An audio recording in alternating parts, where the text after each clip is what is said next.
Bangla cinema মানেই সেখানে থাকবে ভরপুর অ্যাকশন আর দুর্দান্ত প্রেম। এই ধারণা এবার বদলে দিল রকস্টার। একজন মানুষের প্রচন্ড জেদ আর মঞ্চ কাঁপিয়ে রাতারাতি ফেমাস হয়ে মিউজিক ঘরানার এই সিনেমা যেন বাংলা সিনেমার ইতিহাসে নতুন দাগ কাটল।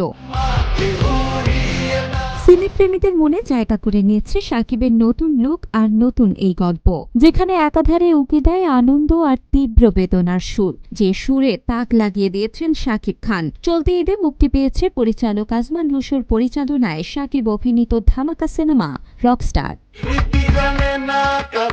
প্রথম দিকে সিনেমাটি নিয়ে নানান অভিযোগ থাকলেও ধীরে ধীরে তা কাটিয়ে ওঠে দর্শক। মুক্তির 10 দিনের মাথায় জানা যায়, ঈদে মুক্তি পাওয়া 8 সিনেমার মধ্যে রকস্টারের অবস্থান প্রথম। শুধু তাই নয়, সবচেয়ে বেশি আয় করেছে সিনেমাটি। হলগুলোতে ঘুরে দেখা গেছে ইতিবাচক সাড়া। অসাধারণ অসাধারণ।